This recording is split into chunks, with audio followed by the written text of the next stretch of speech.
Lead कहाँ lead कुछ सामने वाला दिखाती नहीं बाटी मार सही का लगा हाँ दिखा दो। हाँ हाँ हाँ कहीं तो डाउट हो जाए हाँ बस या, वो 18 में चलिए फिर से हटा दिए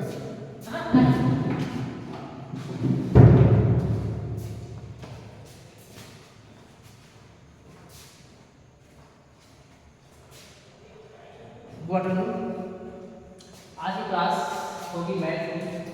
आज हम आपको पढ़ाने वाले हैं 2024 का बीटीसी का पेपर कैसे आया था और कैसे है। क्योंकि कल आपके मैथ का पेपर है, सेकंड पेपर आपका मैथ ही है, तो आज आपको बताते हैं पेपर कैसे आता है, कैसे आएगा, उसको दिखाते हैं।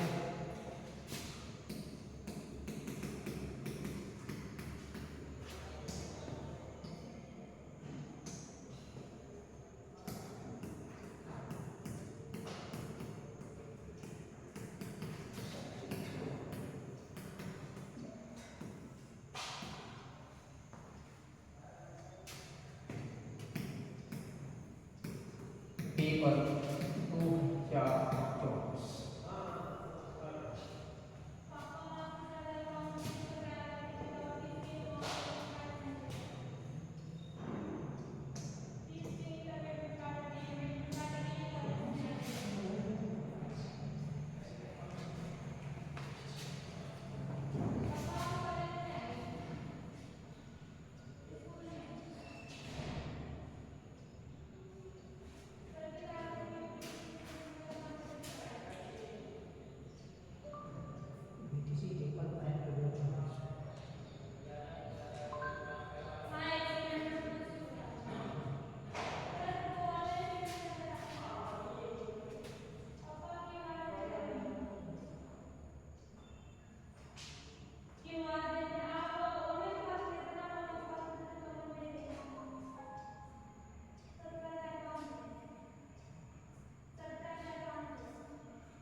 पहला खंड आपका होगा MCQ,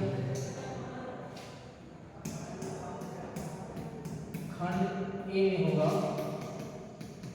MCQ यानी मल्टीपल चॉइस क्वेश्चन। पहला क्वेश्चन है 0.6 मल्टीप्लाई 0.4 का मान, 4 का मान है। देखिए ये हमारे पास क्वेश्चन है, इसको कैसे सॉल्व करना है। ये क्या है, दशमलव का गुणा है।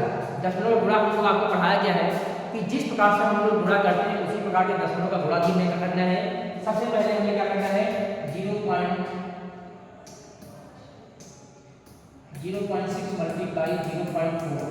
सबसे पहले संख्या का संख्या हम लोग गुणा कर देंगे, इस 6 में कितना होता है 24 हो गया, 24 हो गया। अब यहाँ दशमलव का हम लोग गुणा में ध्यान देने की बात ये होती है कि कितने अंक के बाद दशमलव है। एक नंबर के बाद यहाँ है, एक नंबर के बाद यहाँ है। टोटल नंबरों की संख्या जो हमारे पास होती है 2 नंबर होता है, 1 नंबर 2 नंबर, यहाँ हम लगा देंगे क्या, ये हमारा आंसर हो गया।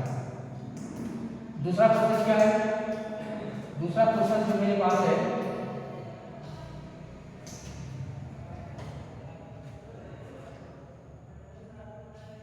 वह संख्या ज्ञात कीजिए, वह संख्या ज्ञात करो, वह संख्या ज्ञात करो जिसका 24% 96 है, जिसका 24% 96। ये क्वेश्चन अच्छा क्वेश्चन है, ये परसेंटेज का क्वेश्चन है। इसको हम कैसे बता रहे हैं, ऑप्शन है, इसको लोग ऑप्शन आपको नहीं दे रहे हैं। इस ऐसे क्वेश्चन को हमें क्या करना पड़ता है, सॉल्व करना पड़ेगा। सबसे पहले पूछा जा रहा है क्या, वह संख्या ज्ञात कीजिए। तो हमको संख्या नहीं पता है, हमको तो संख्या में निकालना है। सबसे पहले हम मान लेते हैं कि माना वह संख्या हमारे पास क्या है, संख्या क्या है, x मान लिए हम। तो कह रहा वह संख्या ज्ञात कीजिए जिसका 24%, यहाँ संख्या क्या माने हैं, x माने हैं। यहाँ देखिए x का 24% कितना होता है, कितना है 96 है, यहाँ लिखते हैं 96 लिखते हैं। अब यहाँ का मतलब हमको आपको बताया गया है कि का मतलब क्या होता है, गुणा होता है। का मतलब हम लोग जानते क्या है, गुणा जानते हैं। यहाँ लिखेंगे x गुणित 24। अब जब परसेंटेज के चिन्ह को हटाते हैं, जब भी हम क्या करते हैं परसेंटेज के चिन्ह को हटाते हैं तो हम लोग 100 से क्या करते हैं, भाग करते हैं। और जब परसेंटेज के चिन्ह को हम लोग क्या करते हैं, लगाते हैं तो 100 से गुणा करते हैं। यहाँ हमें क्या करना पड़ेगा, 100 से भाग करना पड़ेगा, बराबर क्या है 96 है। अब ये किससे कटेगा, 4 से कट जाएगा, 4 से 24, यहाँ 25 बन जाएगा। हमको क्या मिल गया, ये मिल गया 6x बटा 25 बराबर 96। यहाँ हम लोग आते हैं, यहाँ क्लास मल्टीप्लाई करते हैं, ठीक। यहाँ क्या जाएगा 6x बराबर 96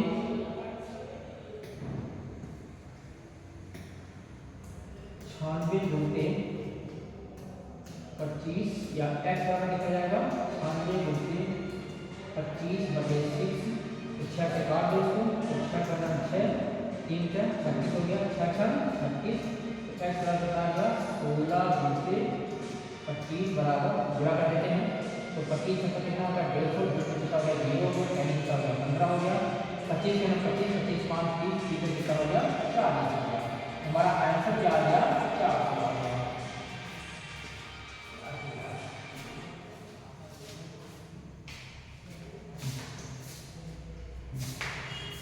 बताओ लिखा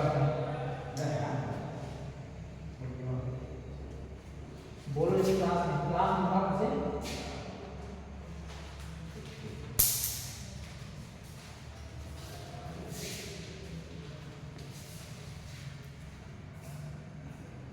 दूसरे का ऑप्शन, तीसरा ऑप्शन सही है 400। तीसरा क्वेश्चन हमारे पास है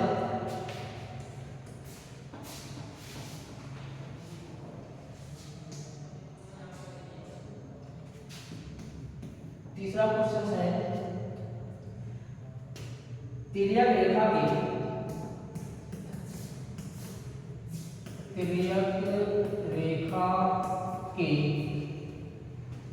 के एक ओर के एक अंतःकोण होते हैं, अंतःकोण होते हैं। क्या होते हैं? ऑप्शन दिया है, पहला ऑप्शन हमारे पास दिया है पूरक,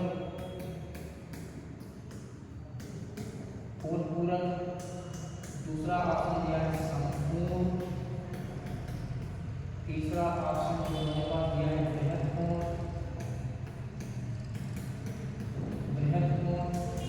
चौथा ऑप्शन दिया है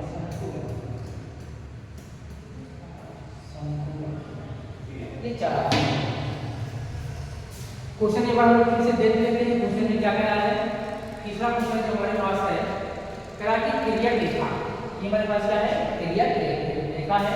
तिर्यक रेखा के एक ओर के अंतःकोण। अब तिर्यक रेखा क्या होता है? तिर्यक रेखा को कैसे समझाते हैं? जब दो रेखाएं, ध्यान सुनिए बच्चों, जब दो रेखाएं एक दूसरे को किसी बिंदु पर प्रतिच्छेद करती हैं या काटती हैं, जैसे क्या है, एक रेखा हमारे पास ये हो गई है और दूसरी रेखा हमारे पास ये हो गई है। यहाँ पर क्या है? दो रेखाएं हैं, मान लीजिए क्या है, ए कॉमा बी है, ये सी है और ये क्या है, डी है। ए बी और सी डी दो रेखाएं हैं, एक दूसरे को मान लेते हैं यहाँ क्या करते हैं, वो बिंदु पर प्रतिच्छेद करती है यानी काटती हैं, तब इनके बीच में कितने कोण बनते हैं? चार कोण बनते हैं, 1 2 3 और 4 कोण बनता है।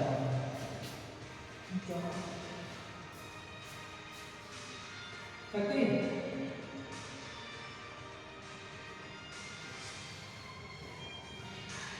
चार कोण। अब इस ऐसे कोण को हम क्या कहते हैं? जब दो रेखाएं एक दूसरे को प्रतिच्छेद करती हैं, वहां पर चार कोण बनता है। यहाँ हम देखते हैं कि कोण एक बराबर क्या होता है? कोण 3 होता है, कोण 2 बराबर क्या होता है? कोण 4 होता है। ये कोण आपस में बराबर होते हैं। जब दो रेखाएं एक दूसरे को किसी बिंदु पर काटती हैं, तो वहां पर जो कोण बनते हैं, ऐसे कोणों को हम लोग क्या कहते हैं? शीर्षाभिमुख कोण कहते हैं। शीर्षाभिमुख कोण में क्या होता है? कोण आपस में आमने सामने कोण क्या होता है? बराबर होता है। जब ये हमारे पास बराबर होगा, ठीक, इसे हम क्या कहते हैं? शीर्षाभिमुख कोण कहते हैं। शीर्षाभिमुख कोण कहा जाता है। शीर्षाभिमुख कोण कहा जाता है। शीर्षाभिमुख कोण कहा। अब कंडीशन क्या है? अब ये तो हमसे पूछा नहीं जा रहा है कि शीर्षाभिमुख कोण किसे कहते हैं। हमसे पूछा जा रहा है तिर्यक रेखा में। ये क्या है? एक दूसरे क्या है? तिर्यक रेखाएं हैं। अगर हम ले लेते हैं, हमारे पास ए बी रेखा है। ए बी रेखा कह कि एक ओर के अंतःकोण, एक ओर क्या है? अंतःकोण। मान लेते हैं ये ए बी रेखा है, यहाँ से ये कोण, यहाँ से ये कोण, यह दोनों कोणों का योग क्या होता है? 180 होता है, ठीक। और यहाँ से यहाँ तक कोण कितना होता है? 180 होता है।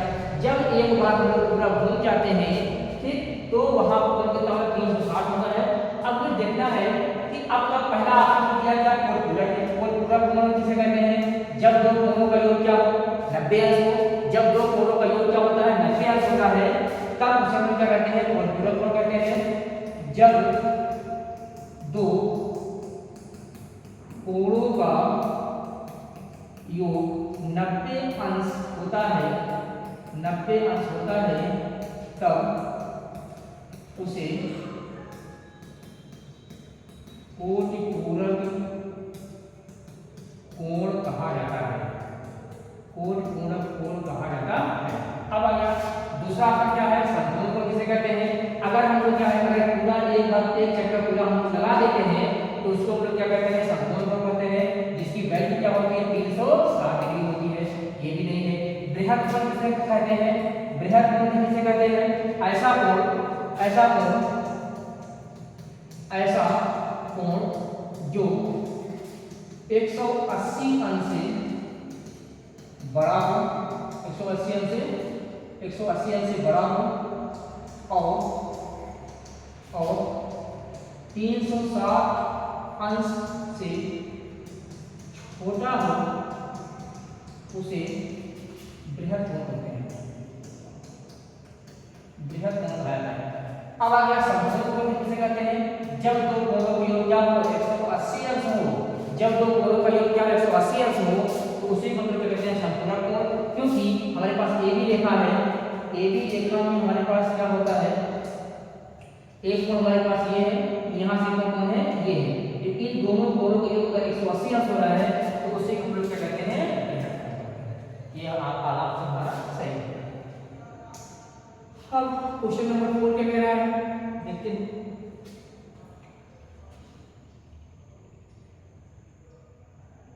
रेखाखंड किसे कहते हैं?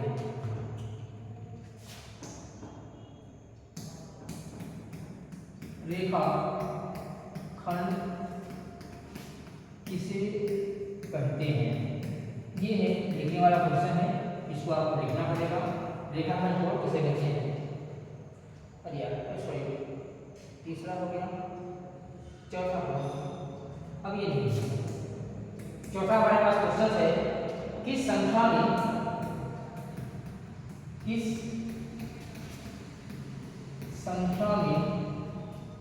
तीन का स्थानीय मान, तीन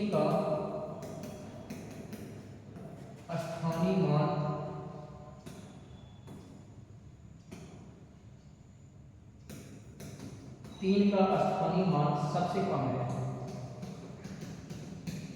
सबसे कम है। ऑप्शन दिया है, पहला ऑप्शन 32,450, 32,450। दूसरा ऑप्शन हमारे पास है 43,40। तीसरा ऑप्शन होगा 11,30 और चौथा ऑप्शन हमारे पास होगा 143। चलिए बच्चों इस क्वेश्चन को देखते हैं। यहाँ से आप सीखेंगे क्या स्थानीय मान क्या होता है। जैसे क्वेश्चन हमारे पास क्या है, किस संख्या में 3 का स्थानीय मान सबसे कम है? किस संख्या में 3 का स्थानीय मान क्या है, सबसे कम है?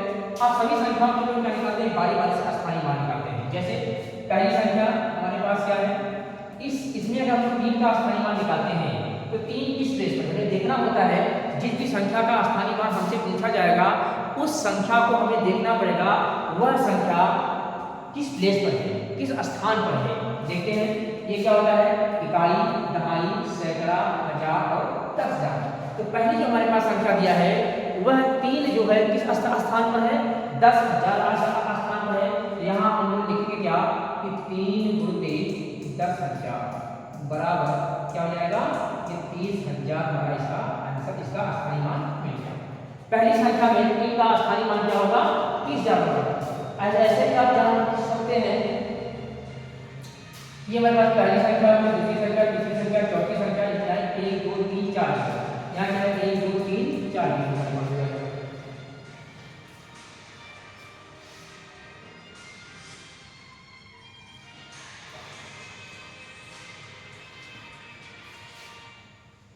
हेलो हेलो हेलो,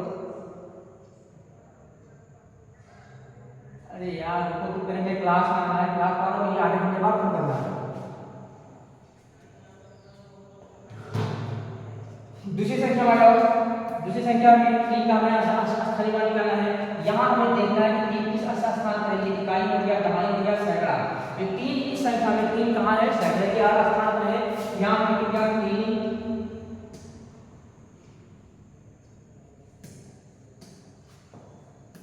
3 × 100 क्या हो गया 300 हो गया। इस संख्या में 3 किस प्लेस पर है, दहाई के स्थान पर, 10 से गुणा करेंगे 30 हो जाएगा।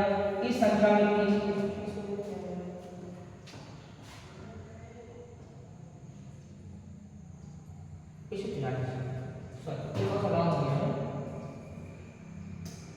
चौथा ऑप्शन है 143। तो ये यहाँ 3 जो है इकाई के स्थान पर है, क्या लिखेंगे 3 × 1 बराबर क्या हो गया 3।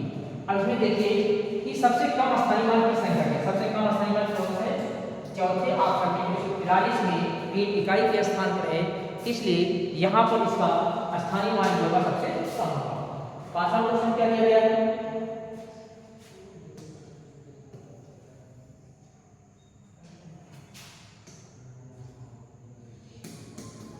पांचवा क्वेश्चन हमारे पास है क्रमागत 2 गुणांकों का अंतर होता है। क्रमागत 2 गुणांकों का अंतर होता है, अंतर होता है। यहाँ क्या है, क्रमागत 2 गुणांकों का क्रमागत दो पूर्णांकों का आपकी पूर्णांक आ जाए। पूर्णांक कंडीशन जो है ये बड़ा ही इंपॉर्टेंट टॉपिक होता है। इसकी अंग्रेजी जो होती है क्या होती है, इंटीजर होता है। इसकी अंग्रेजी जो होती है क्या होती है, इंटीजर। पूर्णांक क्या होता है, ऐसी संख्याएं जो धनात्मक हो, ऋणात्मक भी हो और शून्य भी हो, ऐसी सभी संख्याओं को हम लोग क्या कहते हैं, पूर्णांक कहते हैं। ठीक, अब पूर्णांक को संख्या रेखा को कैसे दिखाते हैं, इसे हमारे पास क्या होगी, संख्या रेखा हो। मान लीजिए यहाँ क्या है, 0 है, फिर +1 +2 +3, इसके बाद +4 +5 डैश डैश वहाँ में जाएंगे प्लस इनफाइनाइट पे जाएंगे।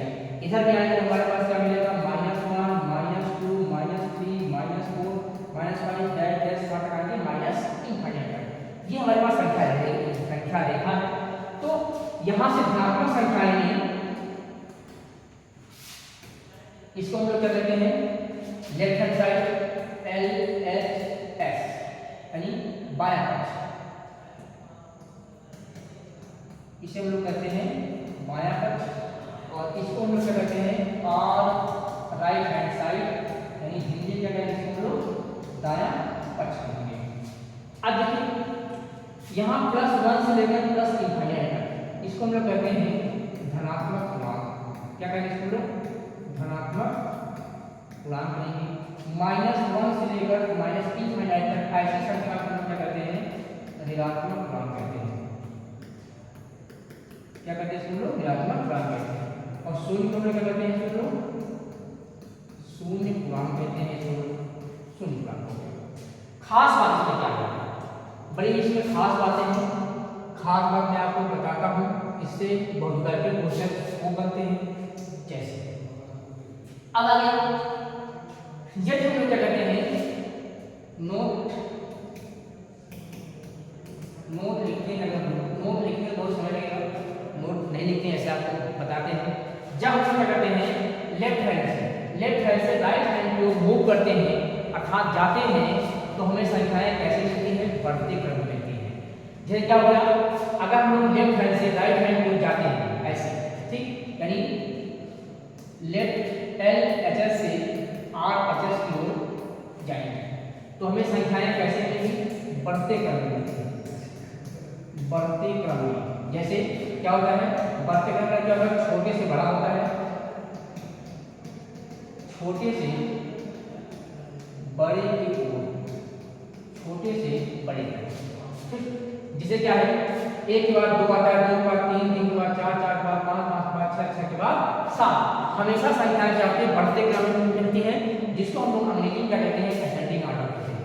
ठीक, अब इसमें खास बात हमारे पास ये है, हमारे पास संख्या -4, ये संख्या क्या है, -5 और -4, -5 और एक संख्या दी गई है -4। अगर ये पूछा जाए कि इन -4 और -5 में कौन संख्या बड़ी है, कौन संख्या छोटी है। अब बताओ, हम लोग लेफ्ट हैंड से राइट हैंड में मूव कर रहे हैं, जा रहे हैं, तो पहले हमको 5 मिला है, फिर उसके बाद -4 मिलेगा, फिर -3 मिलेगा, फिर -2 मिलेगा, फिर -1 मिलेगा, फिर क्या मिलने वाला है, 0 मिलने वाला है। तो हम जब लेफ्ट हैंड से राइट हैंड को मूव करेंगे, तो हमें संख्याएं कैसे मिलती हैं, हमने आपको बता दिया है, हमें संख्याएं बढ़ते हुए क्रम में मिलती हैं। इसका मतलब ये हुआ कि 5 से बड़ी क्या होगी, -5 से संख्या बड़ी क्या होगी, -4 होती है, -4 से बड़ी संख्या -3 होती है, -3 से बड़ी संख्या -2 होती है, -2 से बड़ी संख्या -1 होती है, और -1 से बड़ा क्या होता है, 0 होता है, और 0 से बड़ा 1 होगा, 1 से बड़ा 2 होगा, 2 से बड़ा 3 होगा, 3 से बड़ा 4 होगा। ऐसे हम लोग बढ़ते हुए क्रम में चले जाएंगे। अब प्यारे बच्चों, आप लोग यह जान गए होंगे, हमारे पास क्या है, -5 है, हमारे पास संख्या क्या है, -4 है। इस संख्याओं में संख्या बड़ी कौन है, संख्या हमारे पास छोटी कौन है। एक शॉर्टकट अगर आप ट्रिक जान लें कि अगर हमारे पास नेगेटिव संख्या है, अर्थात ऋणात्मक संख्या है, उसमें जो संख्या बड़ी होती है वह कहीं वो संख्या कैसी होती है, छोटी होती है। इसका मतलब ये हुआ, ये संख्या जो हमारे पास -5 है, ये संख्या बड़ी है, इसलिए संख्या क्या होगी, छोटी, इसलिए हमारे -4 क्या होगा। दूसरा कंडीशन क्या है, अगर हम लोग क्या करते हैं, इधर मूव करते हैं, ठीक, राइट हैंड से लेफ्ट हैंड में अगर हम लोग मूव करेंगे, तो हमें संख्याएं कैसे मिलेंगी, घटते क्रम में मिलेंगी। देख लीजिए आप, 5 छोटा 4, 4 छोटा 3, 3 छोटा 2, 2 छोटा 1, 1 छोटा 1, 0, 0 छोटा -1, -1 छोटा -2, -2 से -3 आ जाएगा। ये हमें संख्याएं घटते हुए क्रम में मिल जाती है। ठीक, तो अब बताओ क्वेश्चन मेरा क्या कह रहा था क्वेश्चन से ये कह रहा था, ये तो हो गई समझाने वाली बात। क्वेश्चन हमारे पास ये था कि दो क्रमागत गुणांकों का अंतर क्या होता है। दो क्रमागत, अब ये बात हमारे पास आई है क्रमागत संख्या। ये जो सारी संख्याएं बढ़ते घटते सारी क्रमागत संख्याएं ही होती हैं। अगर हम क्रमागत संख्याओं में लेते हैं क्या, ये क्या है,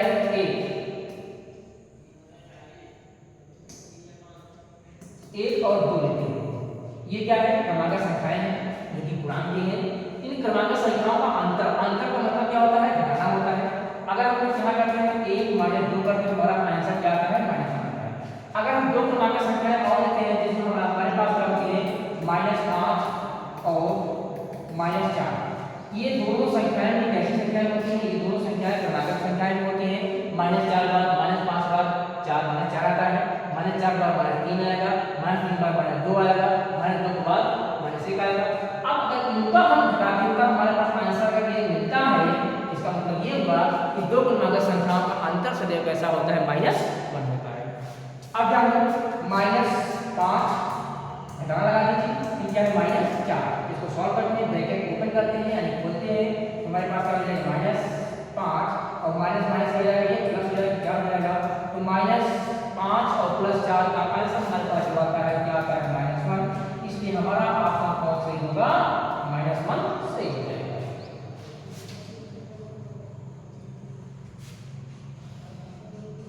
ये हो गए हमारे पास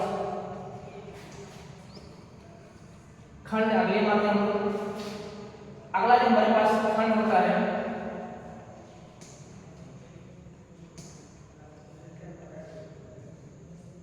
सेक्शन बी। सेक्शन बी में हमारे पास क्वेश्चन की संख्या मिलेगी 1 2 3 4 5 6। यहाँ क्वेश्चनों की जो संख्या मिलेगी 6 मिलेगी। सभी कितने नंबर होंगे, 1 मार्क, सभी के 1 मार्क होंगे। इसमें क्वेश्चन नंबर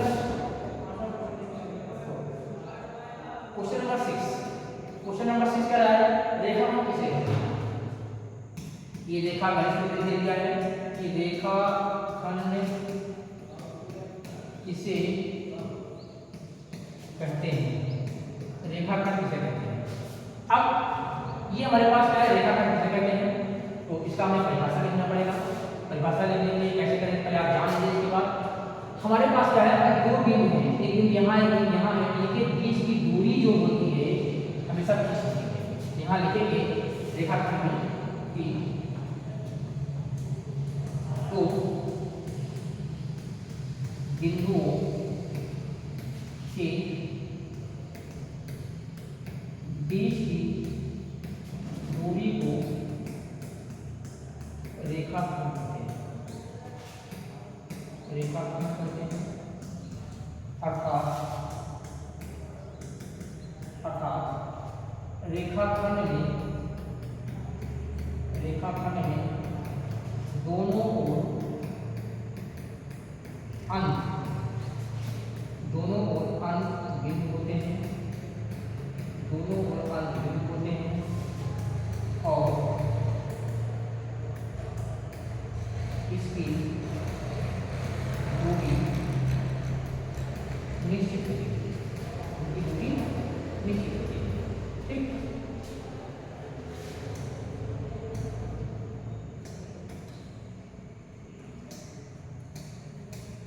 जैसे ए है, ये बी है, ये कितना है, 10 सेंटीमीटर, ठीक। इसे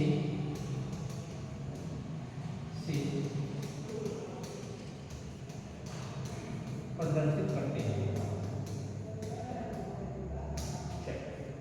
अगला क्वेश्चन क्या है, क्वेश्चन नंबर 7। क्वेश्चन नंबर 7 क्या है,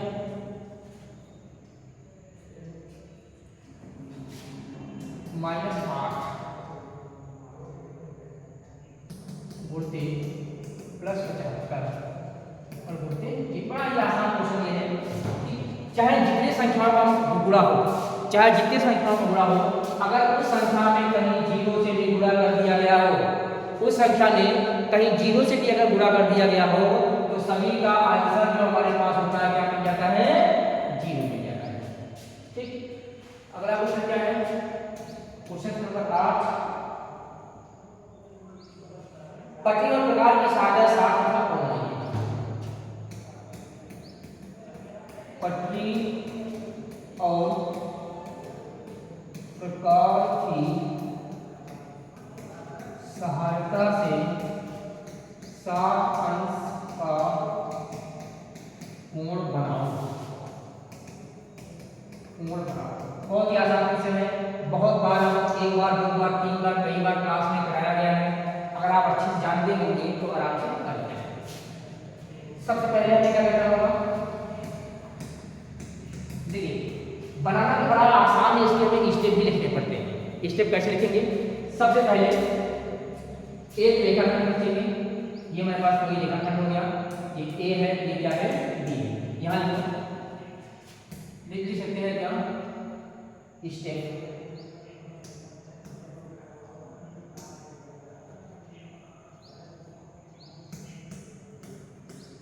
रचना के चरण नंबर 1, सर्वप्रथम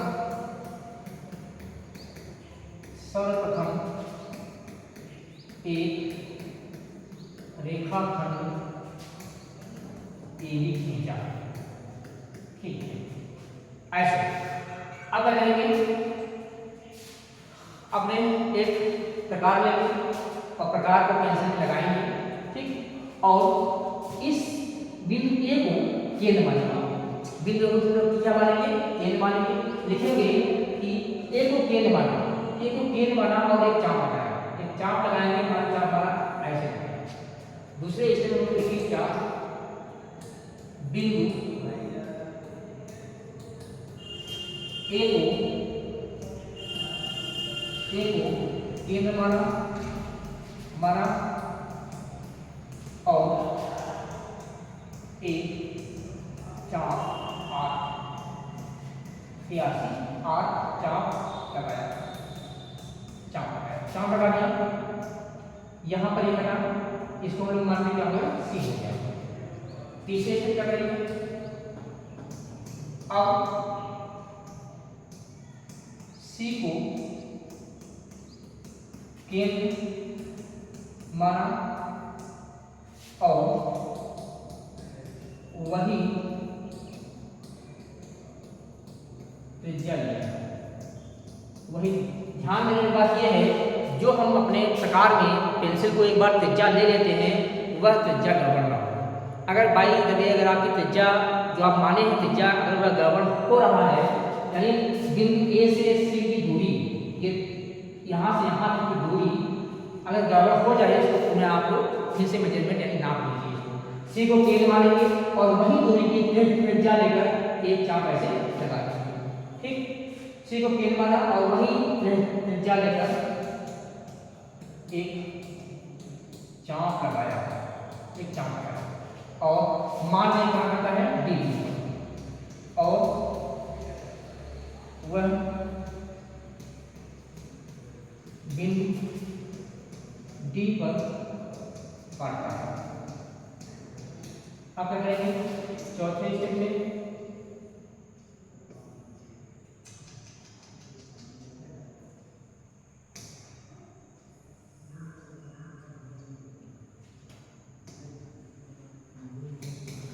क्या करेंगे? बिंदु ए और डी को मिलाया। बिंदु ए और डी को मिलाया और यही 60 अंश का कोण होता है। 60 अंश का कोण होता है।